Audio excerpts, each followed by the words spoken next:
Teman-teman sekalian, di sini kita akan belajar atau mendengar cerita tentang kedatangan misionaris Samuel Munson dan Henry Lyman ke Tanah Batak, yaitu dalam misi penginjilan yang dimana mereka terbunuh oleh masyarakat di salah satu desa di Tapanuli, yaitu desa Lebupining, yang tempat dimana sekarang monumen mereka didirikan.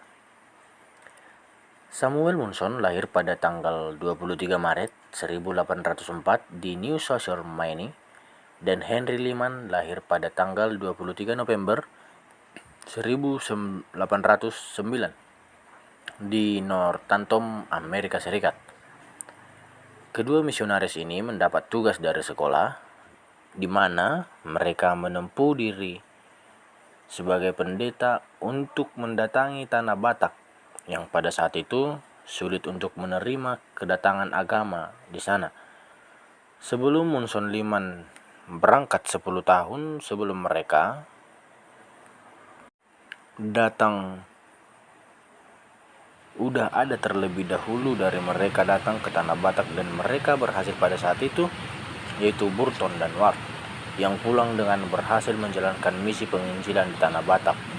Dan hal itulah yang membuat Munson dan Lyman semakin yakin bahwa mereka akan mendapatkan perlakuan yang sama terhadap pendahulu mereka di dalam misi penginjilan tersebut di Tanah Batak. Pada tanggal 10 Juni 1833, Munson dan Lyman diberangkatkan dari penginjilan tersebut ke Tanah Batak dari Amerika dan tiba di Batavia. Saat ini yang diganti jadi Jakarta, yaitu pada tanggal 30 September 1833. Setelah tibanya di sana, mereka langsung belajar untuk mengetahui bahasa-bahasa, yaitu bahasa Cina dan Melayu, yang dimana nanti jadi modal utama mereka dalam perjalanan ke Tanah Batak. Setelah mereka merasa yakin untuk melanjutkan perjalanan, maka pada tanggal 7 April 1834 dari Batavia mereka menuju Padang dan tiba pada tanggal 29 April 1834 dengan perjalanan 3 minggu lamanya.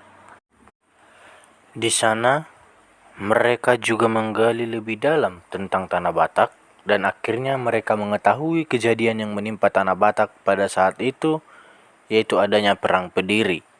Tetapi mereka tetap ingat cerita dari pendahulu mereka yang mengatakan bahwa masyarakat Tanah Batak baik-baik dan meyakini mereka. Munson dan Lyman menjadi semangat dalam perjalanan mereka ke Tanah Batak, sehingga mereka lupa untuk mempelajari bahasa Batak yang menjadikan mereka bisa berbaur dengan bangsa Batak pada saat itu. Lalu pada tanggal 11 Mei 1834 dengan menggunakan kapal ke Pulau Nias dan tiba pada tanggal 17 Juni 1834 di Pulau Poncan yang dikenal pada saat ini. Dan dari sanalah misi perjalanan untuk masuk ke Tanah Batak dimulai. Pada tanggal 23 Juni 1834, Munson dan Lyman berangkat dari Pulau Poncan menuju Sibolga, dan di sana mereka menginap dengan para rombongan penunjuk jalan yang telah disediakan untuk perjalanan misi penginjilan tersebut. Perjalanan Munson dan Lyman sangat panjang, mulai dari Sibolga hingga ke Selindung. Singkat cerita, mereka melanjutkan perjalanan mereka hingga saat sampai di sebuah desa, yaitu Lebupining. Mereka terhenti karena mendapat benteng yang terbuat dari kayu. Melihat itu, penerjemah mereka, Datuk Raja Mangkuta, pergi untuk bertanya pada masyarakat Lebupining, tetapi dia tak kunjung pulang.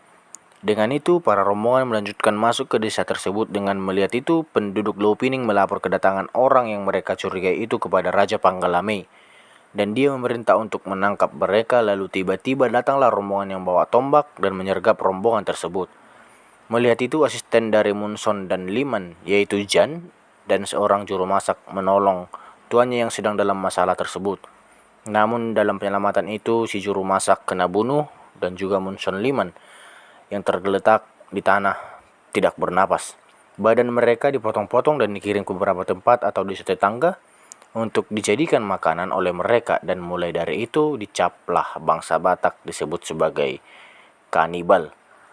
Untuk mengenang kedua misionaris tersebut, pada tahun 1907 didirikan sebuah monumen di Luupining yang dimana menunjukkan bahwa di sana pernah gugur dalam misi penginjilan, yaitu Munson dan Liman yang mati terbunuh demi masuknya agama Kristen ke tanah Batak.